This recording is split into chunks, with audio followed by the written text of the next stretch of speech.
Sisters, brothers, friends, please welcome Gabrielle Carteris.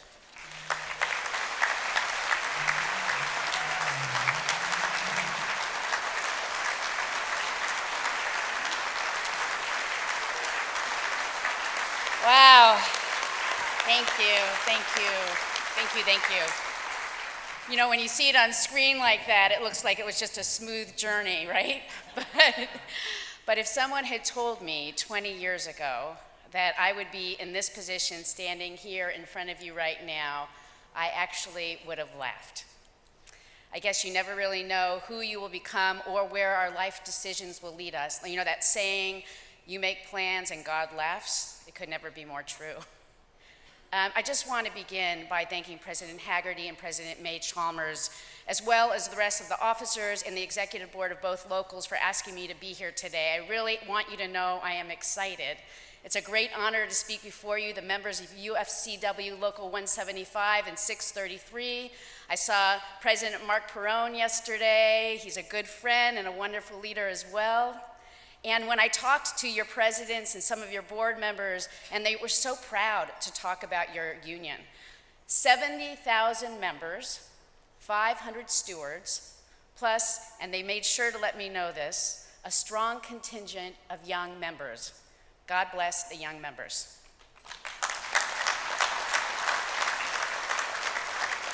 So, I thought a great deal about my time with you today and about your theme for the conference: unity, family, community, and worth. And what I realized is that each of these pillars has been actually a guidepost for me, not only actually in the House of Labor, but for me, on my path to leadership. Those themes have been constants in my own journey.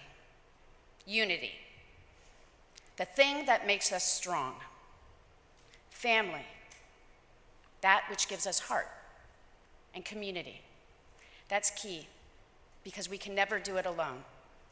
And worth, the understanding that each of us deserves respect, dignity, and our fair share.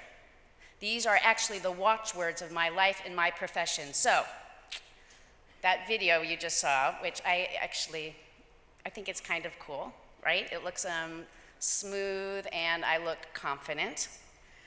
I have to be honest with you, leadership came to me later in my life.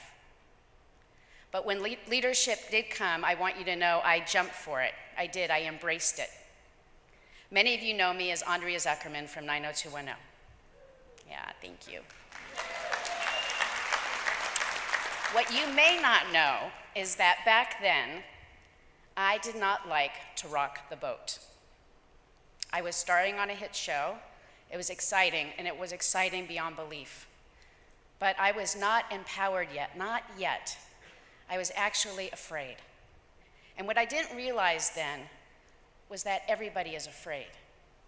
What's important is living with courage despite our fear. And the truth is, and some of you know this, but I had to lie to get the role. Now, I hate the word lie, but it's true. It was 1990, I was 29 years old, and I was auditioning for the role of a 16-year-old. And there was no way that they were gonna hire me if they knew my actual age. See, I work in an ageist industry, and we live, let's be honest, in an ageist society. And I have no doubt, in fact, I know, Canada is not much different. So when I got the role of Andrea Zuckerman, I actually felt that I had won. I had beaten that cultural bias that binds us. But it was really very shortly after that I thought I won, where I felt that I had that feeling of victory. I lost it because People magazine had come to our set to interview me and the other actors. And they asked me for a quote, and so I gave it to them. And then the reporter asked me, how old are you? And I said, well, I don't play age, I play character. That was good, right? That's okay. A couple of days later, he calls me up and he says, Gabrielle, we've actually discovered your age and we're gonna print it. And I was horrified. I said, please, do not print my age, because if you print my age, I will lose my job. So what did he do? That's right, he printed my age. because it was 90210. It was a big scoop, and the headline read, 90210, actor lies about her age. But I was actually lucky because I didn't lose my job. The show was becoming a hit. My character was known. But I'll never forget what happened after that. It was a producer who came up to me. He said, you know, Gabrielle, you're really lucky we didn't know your age when you auditioned because you never would have gotten the role. That was enough to instill fear in me. I kept quiet because I just wanted to stay under the radar. I did not want to rock the boat. I just wanted to work in the job I loved. So in my career, I have dealt with ageism, gender pay equity disparities, with funky network accounting. And while I occasionally called it out, I never really spoke up. Not until I found myself on a set here in Canada. So I want you to picture this. Me, this size, rehearsing a fight scene with a 6'5", I'll call him a giant because anybody that tall compared to me is a giant, 6'5" actor, and he was there doing a fight scene with me. And I say to the director and to the AD, you guys, did you look at my resume? I'm only 5'3" of an inch tall, which is very important for people my size, that 3/4 of an inch. And you did see that he's 6'5", so I'm going to put that into perspective for you. That is a 17-inch disparity between he and I. Everybody laughed, and we just kept on going. And I was feeling definitely some concern. I said something, but really I didn't say much. Why didn't I say much? Because I did not want to rock the boat. It was a great role, a great film. So when I started rehearsing the scene, he comes up from behind me, he puts his arm around my neck, he lifts me up, and he drags me down the stairs, and he does this over and over and over again, 20, 25 times. Finally, during a reset, the director says, okay, Gabrielle, we're changing the lights, we just want you to do it one more time. The guy comes from behind me, he puts his arm around my neck, and I say, stop. Stop. I had started losing the feeling in my hands, my neck hurt, I had a headache, things with my body were actually going haywire. The fact is, I was becoming partially paralyzed. Why didn't I stop it sooner? And I want you to know to this very day, I still ask myself that question, and I know what that answer is. I was afraid. So there I was, injured, partially paralyzed, fully freaked out. I couldn't stay anymore. I had to go home. I had to go and get the help. And as I was leaving, the director, she came up to me and she said, Gabrielle, I am so sorry. I'm sorry that this has happened. I saw it. I should have stopped it, and I didn't. And the AD says to me, Gabrielle, don't you worry about anything. You just go home, you take care of yourself, and we will be there for you. So I went home.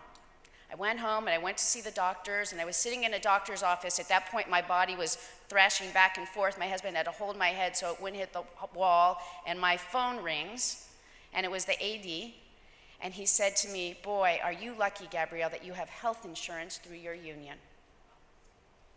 What? What are you talking about?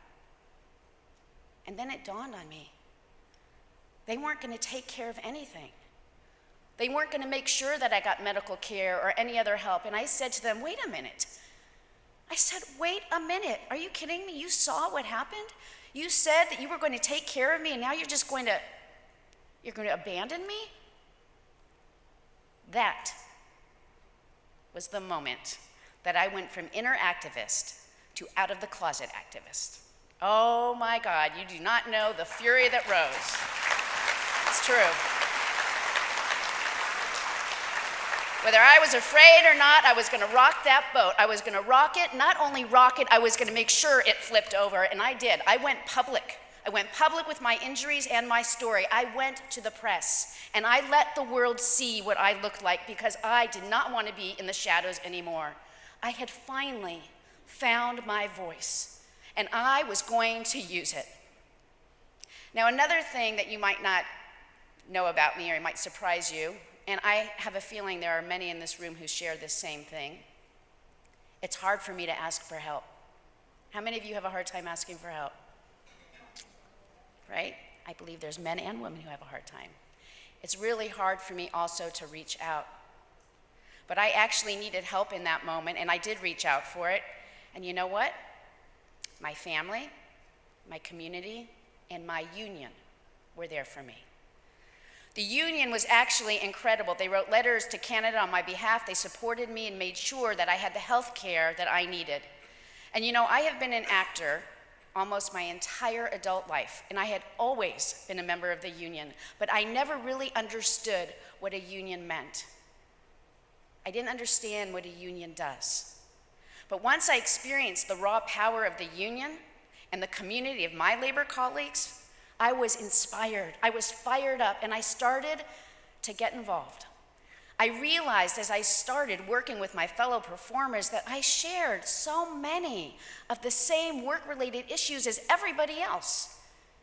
And you know what? The union, they were doing something about it. The thing that we can never do alone, the union can do because the union is the collective. It raises us up. Not only did the union give me a voice, it truly did, it gave me a mission. For me, the union was a call to action. It meant allowing myself to do what was needed even when I was not sure that I could. It was, and it is, about living in the yes of opportunity and never accepting the no of adversity. It is about facing down moments of uncertainty. I mean, really, who here has not faced uncertainty? You know it has knocked on every single one of our doors. I was again called to action more than 3 years ago with the passing of my dear friend, then SAG-AFTRA President Ken Howard. You know him as the White Shadow. I was in New York chairing our commercial negotiation when I was asked to step out of the room, and I was told that Ken had died unexpectedly. And it was devastating. In that moment of complete and utter shock and sorrow, I actually realized that I was being called to lead. And I realized that none of us really knows when we will be called to lead. But when that call comes, I believe we must lean in like we never imagined. We need to take the mantle of leadership and commit ourselves to our fellow members. And yes, we must rock the boat. I stepped into union leadership at what I now, and I want you to hear this, I actually recognize in this moment is a crucial moment in time for unions. The labor movement is under attack worldwide. This is our moment to build courage, to lean in like we never have before. Now, both your President Haggerty and President Chalmers asked me to talk a little bit about right to work. So in the US, there is a concerted effort to defund and destroy unions by spreading so-called right-to-work laws at the state level. These laws allow someone at a unionized workplace to stop paying dues while enjoying the protections and benefits of dues-paying members. Right to work is a tactic. It's a nasty tactic in the broader class struggle. Backers of these laws like to say it is about personal freedom, but what I want to call it for what it really is, because it is not right to work, it is right to freeload. And I remember giving a speech in Wisconsin. It was 2009. Governor Scott Walker was ushering through an anti-public sector union bill. We called it Act 10. That legislation set off a wave of anti-union bills in several states, all under the misleading banner of freedom of workers. Really, freedom of workers? Walker was fighting to undermine unions, to take workers' voices away, and we were all devastated to see Wisconsin become the 25th state to fall victim to right to work. The question is, how? How did it become the 25th state to fall? What did we miss? One mistake we made was giving anti-unionists the ability to define us and to define our legislation. Our mistake was taking what we do as a right, a human right, and believing we could not be touched while ignoring, not even being able to see the small moves that began to overtake us. Our message to our own sisters and brothers has always been clear, but in that instance, in that moment in Wisconsin, I think we gave that message a little too late. And I want you to know the psychological blow of losing Wisconsin. It was devastating to the labor across the country. We assumed that we could contain the threat that allowed our opponents to control the conversation. We allowed the corporations and the anti-unionists to define us. They have taken our cherished values, freedom, rights, work. They've taken those words and they have twisted them into something else. They have manipulated working people with their false slogans, and that is unacceptable. We need to call them on this any way and every way we can, but most importantly, we have to fight these battles out in the open. We have to touch the hearts and minds of unorganized workers and their families, because we cannot, I hope you hear this, we cannot win these fights with only union members and labor allies. Now, I tell you this story in hopes that the U.S. serves as a cautionary tale to you and everybody here in Canada, because for decades, unions were complacent. And now we are dealing with the consequences. Wisconsin was ground zero for us, and I can only urge each and every one of you to be vigilant and be wary, be activists. Tell everyone you know, in your social networks, your family, your friends, folks on the street, the truth about union representation, and inoculate them. Inoculate them against the wolves in sheep's clothing that may emanate from any house of government, whether Ottawa or elsewhere. You see, what I really recognize is that we have an opportunity before us now, the chance to really recognize our ability to shape the future. People are listening. So let's define ourselves. As Canadian civil rights activist Sukanya Pillay said, and I think it's a great quote, she said, union is important because it is rooted in the idea of human dignity, that human beings have the right to sell their labor only on such terms that they accept. That's so simple. That's so true. We have the right to sell our labor only on terms that we accept. Now that is union. That is union, and that is human dignity. And that is beautiful. We can never let it go. And when they come at us with their cynical laws and their fake names, we're going to have to fight, and we're going to have to win. Just like we did at the U.S. state of Missouri. This was last year. This was wonderful. Voters across the state resoundingly rejected a right-to-work referendum. They took it right off the books, first time in the history of our country. That never had been done before. And it wasn't just labor that led the fight, but it was members of the broader community as well. All of labor, all of their allies activated, hundreds of thousands of people across the state. And together we knocked on doors. We made more than 1 million phone calls. We met people in their homes and on the street, and everywhere we went, we shared a simple message. Prop A is wrong. It harms all working people, union and non-union. And I was there. I was there talking with workers on job sites and in restaurants and at union halls, knocking on doors in the community, and for the first time in a long time, I truly felt that people understood our fight was their fight. And I'm proud to say that SAG-AFTRA played a special role in that campaign. We happen to have a member who is revered in Missouri. He's a local and one of the most liked people in that state. And we produced and ran a radio ad featuring him. He's very well respected, as I said, so I'd like you to hear what he said. I'm John Goodman, a proud Missourian and union member. Maybe you've heard of Proposition A, the Missouri Senate's so-called right-to-work bill. The name's deceiving. The bill will not give you the right to work. Instead, it gives big business and out-of-state corporations the right to pay you less than they do now. No way on Prop A. It's being sold as a way to help Missouri workers, but look a little deeper and you'll see it's all about corporate greed. Prop A is being promoted by a network of out-of-state billionaires, super PACs, and corporate special interest groups. No way on Prop A. Get the facts. Right-to-work states have worse schools, lower quality health care, and lower wages than states with strong unions. On Election Day, Missouri voters will decide if Prop A becomes law. Show the politicians that Missouri values hard work and a robust middle class. Vote no on Prop A. Yeah, that was so good. Oh my God, John Goodman. Speaking truth to power. You know him from Roseanne, The Connors, the cult classic film The Big Lebowski. John Goodman, tremendous unionist and clearly everybody's favorite. And I love that message. It was that moment, in that moment, that I believed we defined who we were.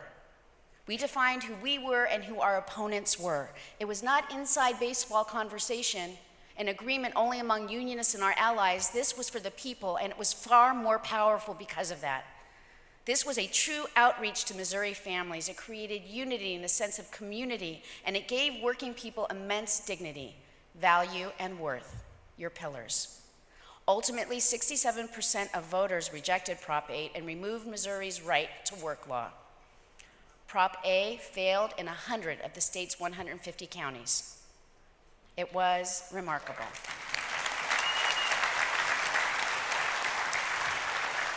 Not only remarkable, it was powerful. On the other side, I want you to know something. They got the message, because they are afraid now.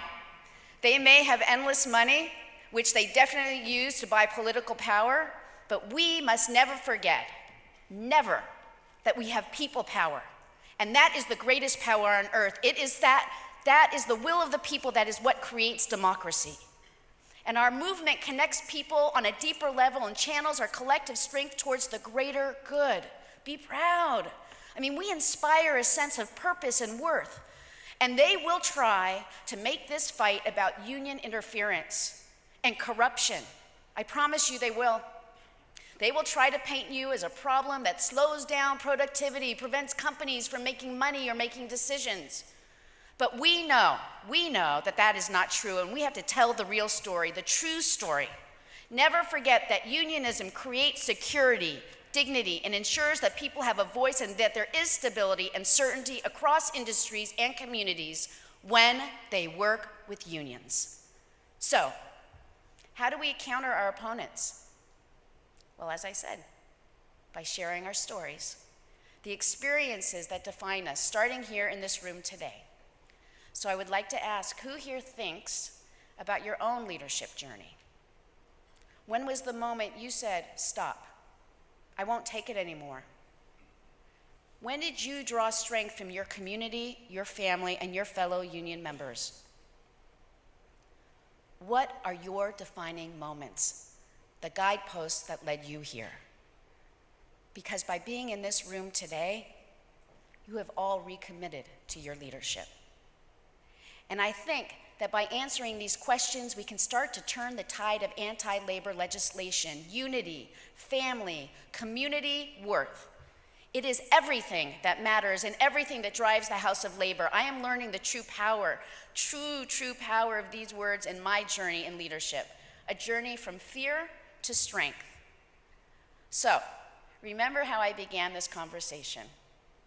Well, now I can say I have actually gone full circle from when I first started as Andrea Zuckerman, afraid of rocking the boat, to capsizing it, and now I am speaking out. I'm about to start shooting the reboot of 90210. Yay.